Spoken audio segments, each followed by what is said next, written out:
Hari ini kita akan belajar dari kisah Yusuf. Kisahnya itu ada di kitab Kejadian bab 41 ayat 1 sampai 57. Nah, sebelum kita memulai pelajaran kita, mari kita siapkan hati kita untuk berdoa. Dalam nama Bapa dan Putra dan Roh Kudus. Amin. Ya Tuhan yang Maha Baik, ajarilah kami untuk menggunakan kemampuan yang telah Engkau berikan pada kami, agar dapat mengatasi setiap kesulitan dan cobaan yang kami hadapi di dalam hidup ini. Amin.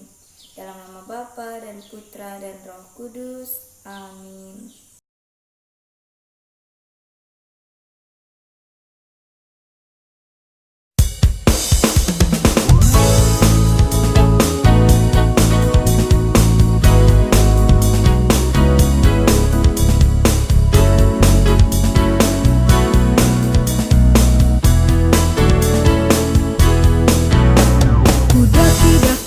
Daki gunung yang tinggi, ku turun lembah yang dalam, ku melintasi padang rumput hijau terbentang, Yesus besertaku. Ku terbang luas angkasa, ku selam dalam samudra, ku dayung perahu di sungai, Yesus besertaku.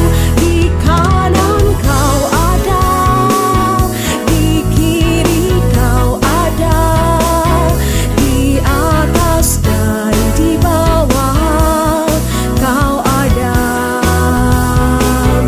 di suka kau ada, di duka pun kau ada, karena Engkau Yesusku.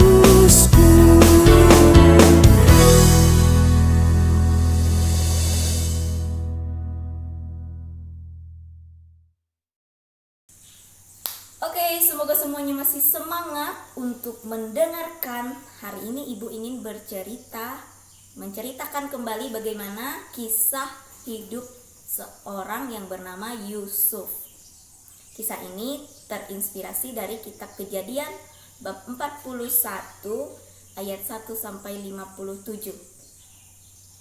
Nah, si Yusuf ini ceritanya adalah seorang anak bungsu.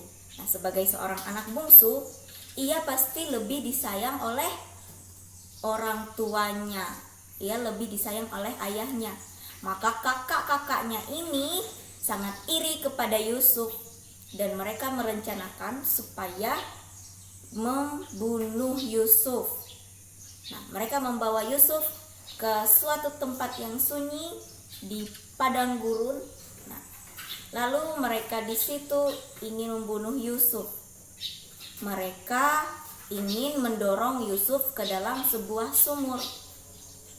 Tetapi pada saat itu lewat orang asing yang dekat di situ.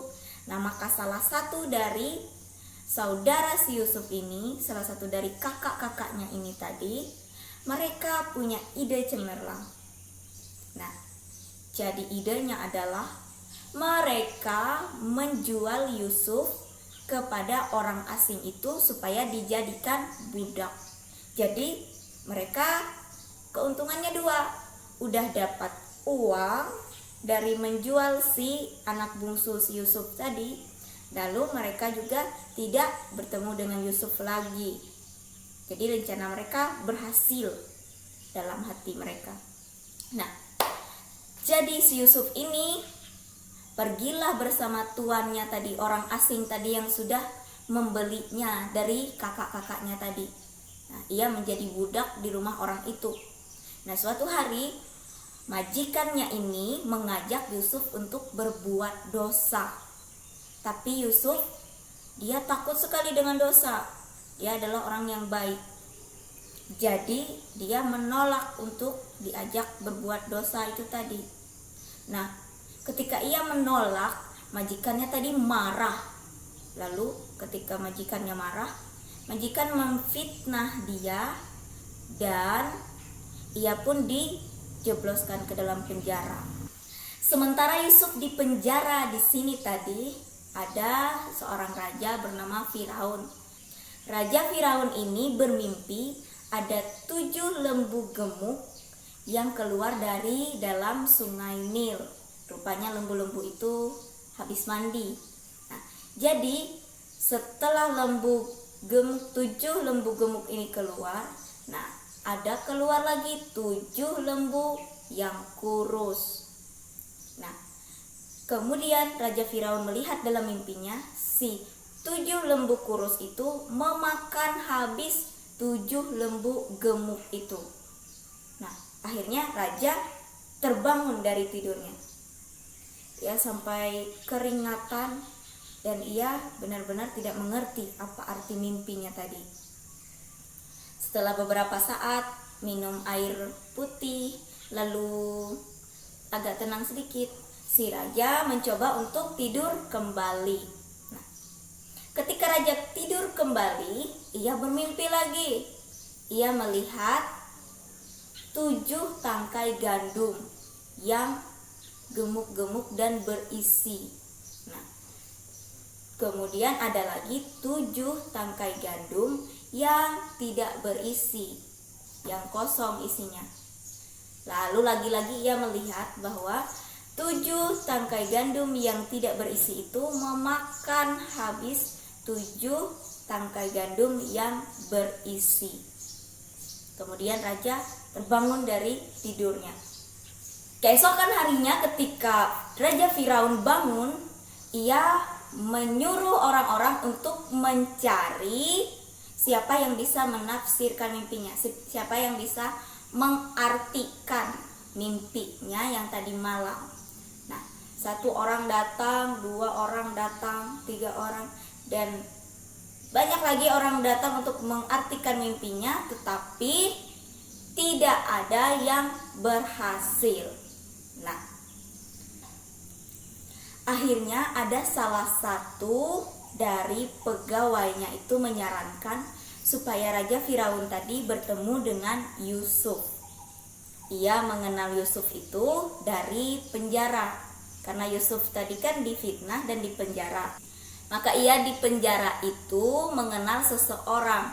Seseorang ini ternyata salah satu dari pegawainya Firaun.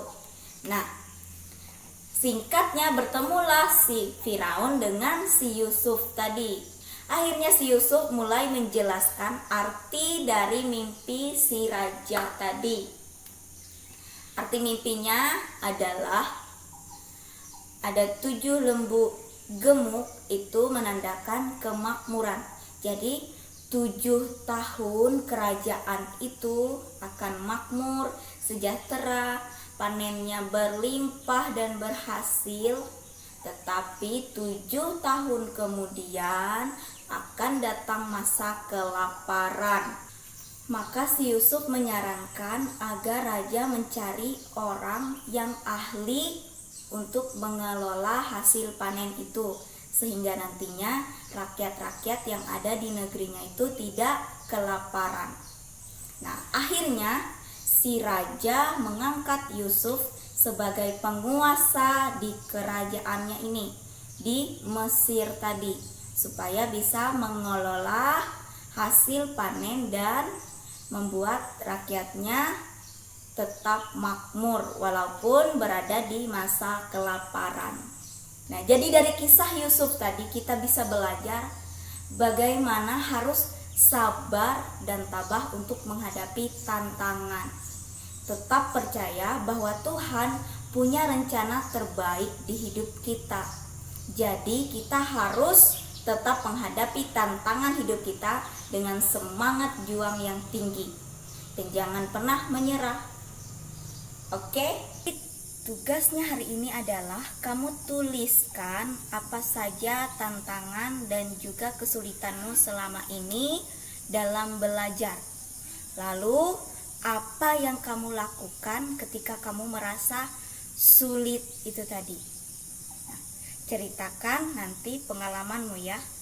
Bagaimana, apa tantangannya dan bagaimana kamu menghadapinya. Oke? pelajaran hari ini kita cukupkan sampai di sini dulu. Lalu kita siapkan hati kita untuk berdoa. Dalam nama Bapa dan Putra dan Roh Kudus. Amin. Ya Tuhan yang baik, berilah kami ketabahan dan kekuatan dalam menghadapi setiap kesulitan dan tantangan agar berhasil mencapai cita-cita. Amin. Dalam nama Bapa dan Putra dan Roh Kudus. Amin. Oke, jangan lupa selalu jaga kesehatan. Go semangat. Dan Tuhan Yesus memberkati. Bye-bye.